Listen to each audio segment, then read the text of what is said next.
Hello guys, स्वागत है आपका टेक्निकल जांगिट। मैं पंकज जांगिट आपका शो पे स्वागत करता हूं। दोस्तों, आज हम बात करने वाले हैं होम लोन के बारे में। HDFC बैंक से होम लोन आप कैसे ले सकते हैं, हमें HDFC बैंक से लोन लेने से क्या फ़ायदा है, क्या फीस एंड चार्जेस लगने वाला है और क्या आप एलिजिबल है या नहीं है इस होम लोन के लिए। इन सब के बारे में बात करने वाले हैं। गाइस, वीडियो के साथ जुड़े रहिए। मैं पंकज जांगिट और आप देख रहे हैं टेक्निकल जांगिट। चलिए शुरू करते हैं। Everything changes.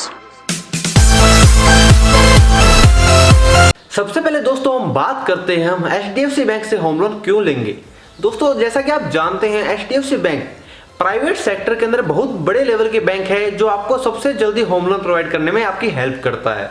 और दोस्तों, जो HDFC बैंक है वो सेल्फ एम्प्लॉयड और सैलरीड पर्सन दोनों को ही होम लोन प्रोवाइड करता है और इसके अंदर जो रेट ऑफ इंटरेस्ट है वो भी दोनों की सेम है। अब दोस्तों बात करते हैं HDFC बैंक से जो होम लोन मिलता है किस किस पर्पज के लिए ले सकते हैं। दोस्तों, जैसा कि नॉर्मली ये कंस्ट्रक्शन लोन होता है, आप अपने घर बनाने के लिए ले सकते हैं। इसके अंदर भी दोस्तों दो टाइप बना दिए गए हैं, जिसके अंदर दोस्तों एक है HIL और एक है HEL। HIL का मतलब होता है दोस्तों होम इम्प्रूवमेंट लोन, जिसके दो अंदर क्या होता है, आपने घर बना लिया है, उसके अंदर उसके इंटीरियर को चेंजेस करने के लिए, जैसे कि फर्नीचर हो गया या फ्लोरिंग हो गया या कोई सीलिंग का काम, ऐसे कोई काम एक्स्ट्रा आप करवाना चाहते हैं तो ये लोन आप ले सकते हैं। सेकंड है दोस्तों जो है होम एक्सटेंशन लोन, जिसके अंदर दोस्तों आपने घर बना रखा है, उसके अंदर घर के अंदर और आप कोई बिल्डिंग बनाना चाहते हैं, ऊपर का फ्लोर बनाना चाहते हैं, ये पार्ट आता है सेकंड पार्ट के अंदर, तो ये लोन भी आप ले सकते हैं। दोस्तों, जैसा कि आप जानते हैं HDFC बैंक इंडिया की काफ़ी प्राइवेट बैंक के अंदर नंबर 1 पे आने वाली बैंक है जो सबसे जल्दी होम लोन प्रोवाइड करती है, इसीलिए हम HDFC बैंक के बारे में बात कर रहे हैं।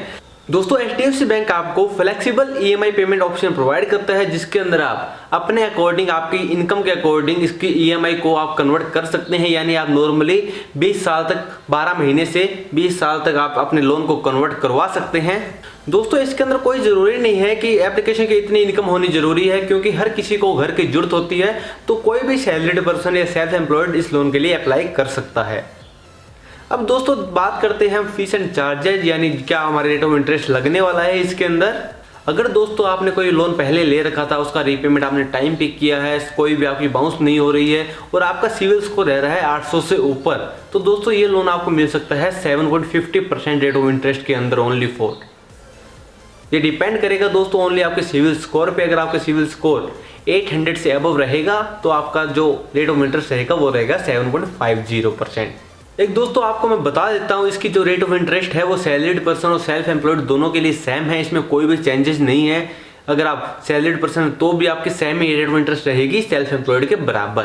अब दोस्तों बात करते हैं रेट ऑफ इंटरेस्ट आपके कितने लगेगी। ये डिपेंड करेगा दोस्तों आपके अमाउंट पे, आपने कितना लोन यहाँ से लेना है। अगर आपको 30 लाख से कम का कोई लोन लेना है तो आपकी जो रेट ऑफ इंटरेस्ट लगने वाली दोस्तों वो लगेगी 7.75 से लेके 8.25 तक, इसके अंदर रेट ऑफ इंटरेस्ट आपकी लग सकती है। अगर दोस्तों आपका लोन अमाउंट ज़्यादा है, 30 लाख से 75 लाख के बीच में है, तो आपकी जो रेट ऑफ इंटरेस्ट लगेगी वो लगेगी 7.90 से लेके 8.40 तक आपकी रेट ऑफ इंटरेस्ट हो सकती है।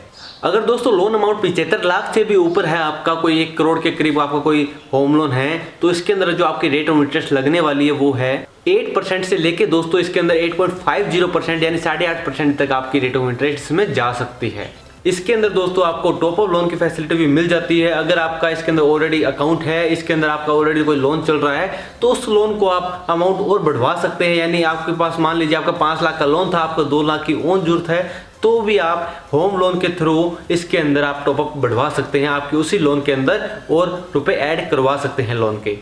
अब दोस्तों बात करते हैं डॉक्यूमेंटेशन की। डॉक्यूमेंट आपको क्या क्या चाहिए लोन के लिए। तो दोस्तों नॉर्मली डॉक्यूमेंट आपको इसके अंदर आपका KYC चाहिए होता है, इसके अंदर आपको इनकम प्रूफ चाहिए होता है, इसके अंदर आपकी प्रॉपर्टी की डॉक्यूमेंट चाहिए होते हैं। इसके अंदर KYC के अंदर दोस्तों कोई भी आइडेंटिटी कार्ड जिसके अंदर आपकी आइडेंटिटी शो करे, जैसा कि उसके अंदर पैन कार्ड हो सकता है, आधार कार्ड हो सकता है, ड्राइविंग लाइसेंस हो सकता है, पासपोर्ट हो सकता है। उसी तरह दोस्तों बात करें एड्रेस प्रूफ के अंदर, तो एड्रेस प्रूफ के अंदर आप अपना बिजली का बिल लगा सकते हैं या फिर टेलीफोन का बिल लगा सकते हैं, या कोई आपका आधार कार्ड पे एड्रेस लिखा हुआ है तो आप लगा सकते हैं। इसके अंदर दोस्तों आपको अपनी कोई फोटोग्राफ भी इसके अंदर देनी जरूरी है। दोस्तों आप सैलरीड पर्सन है, सेल्फ एम्प्लॉयड है, तो भी आपको दोनों को आपको 6 मंथ का बैंक स्टेटमेंट भी इसमें देना होगा और आपको एक प्रोसेसिंग फीस चेक यानी जब आप लोन का अप्लाई करते हैं तो आपका एक प्रोसेसिंग फीस लगता है जो कि 2000, 4000, 5000 अलग अलग होता है। तो आपके डिपेंड करेगा आपके लोन अमाउंट पे, तो वो आपको बता देंगे कितना अमाउंट है, तो आपको वो एक चेक भी इसके अंदर देना होगा जो नॉन रिफंडेबल होता है। बात करते हैं दोस्तों इनकम प्रूफ की, तो इनकम प्रूफ के अंदर सैलरीड पर्सन को अपनी लेटेस्ट सैलरी स्लिप जो होती है 3 महीने की वो इसके अंदर देनी होगी, और फॉर्म 16 भी आपको इसके अंदर सबमिट करना होगा। बात करें दोस्तों सेल्फ एम्प्लॉयड की, सेल्फ एम्प्लॉयड को आपको 3 साल की अपनी ITR फाइल इसके अंदर देनी होगी। आपको बिजनेस का प्रूफ जो GST वगैरह रजिस्ट्रेशन होता है वो आपको देना होगा, और आपकी जो ITR फाइल है उसके अंदर आपकी balance sheet, profit and loss, competition भी इसके अंदर ऐड होना जरूरी है। दोस्तों बात करते हैं होम लोन कैसे लेते हैं, अप्लाई कैसे करेंगे। अप्लाई करने के लिए दोस्तों नॉर्मली आप अपने नज़दीकी ब्रांच में जाके आप अप्लाई कर सकते हैं, उन्हें कह सकते हैं हम लोन लेना चाहते हैं। इसका नॉर्मली जो प्रोसेस होता है दोस्तों वो आपको बता देता हूँ कैसे होता है। इसके अंदर जब आप सबसे पहले अप्लाई करते हैं तो अप्लाई के दौरान आपको अपने KYC डॉक्यूमेंट प्लस आपके इनकम प्रूफ प्लस जो प्रॉपर्टी के डॉक्यूमेंट है वो आपको एक साथ इकट्ठे करने हैं, और HDFC के जो रिप्रेजेंटेटिव आपके घर पे आएंगे वो डॉक्यूमेंट उन्हें देने हैं। साथ में आपको एक प्रोसेसिंग फीस चेक भी आपको इसके अंदर देना होगा। प्रोसेसिंग फीस चेक देने के बाद आपका लोन प्रोसेस होता है। आपकी जो प्रॉपर्टी होती है उसका वैल्यूएशन होता है, कितने की आपकी प्रॉपर्टी है। इसके अंदर दोस्तों डिपेंड करता है लोन आप कितना अमाउंट ले रहे हैं, ये डिपेंड करेगा आपकी प्रॉपर्टी की वैल्यू पे। जैसे मान लीजिए आपकी प्रॉपर्टी की वैल्यू 50 लाख आई है, अगर दोस्तों आप उस पर मॉर्गेज करते हैं यानी कि आप लोन लेते हैं प्रॉपर्टी पे, वैसे आप कंस्ट्रक्शन के लिए नहीं लेना चाहते, तो उसके अंदर क्या होगा, आप अप टू लेके 60% तक आपको लोन प्रोवाइड किया जाएगा आपकी प्रॉपर्टी की वैल्यू का। अगर आप कंस्ट्रक्शन कराते हैं तो आपकी लैंड की जो वैल्यू है उसका 120% तक आपको लोन प्रोवाइड किया जा सकता है।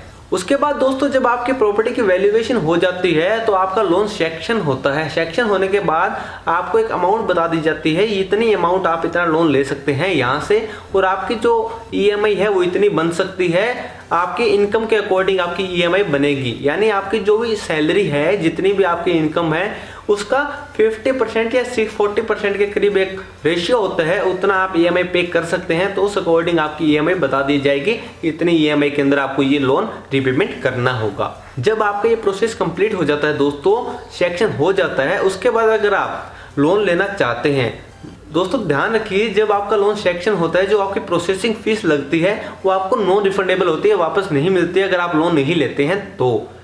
अब आपने सेक्शन हो गया आपका लोन, तो उसके बाद आप उनको ओरिजिनल डॉक्यूमेंट देंगे। सबसे पहले आपको सारी जो डॉक्यूमेंट देनी है उसकी फोटोकॉपी देनी है, उसके बाद आपको ओरिजिनल डॉक्यूमेंट देनी है आपकी प्रॉपर्टी के, और आपकी जो KYC वगैरह डॉक्यूमेंट आपके दिए हुए हैं ओनली फॉर आपको जो प्रॉपर्टी के कागज है वो आपको ओरिजिनल वहाँ सबमिट करने होंगे।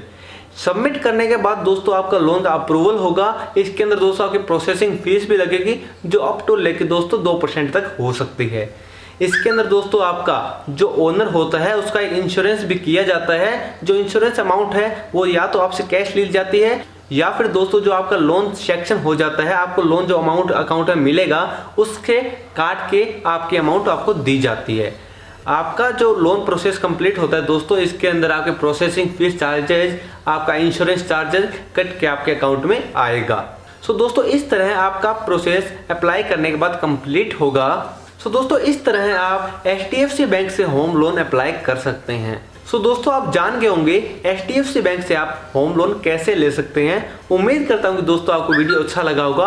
अगर वीडियो अच्छा लगा हो तो वीडियो को लाइक करें, शेयर करें, और अगर आप आगे हमारे चैनल पे न्यू तो चैनल को सब्सक्राइब करना ना भूलिएगा, क्योंकि दोस्तों हम ऐसे फाइनेंस के regarding video day to day लाते रहते हैं। So thank you guys, thank you for watching this video, thank you so much.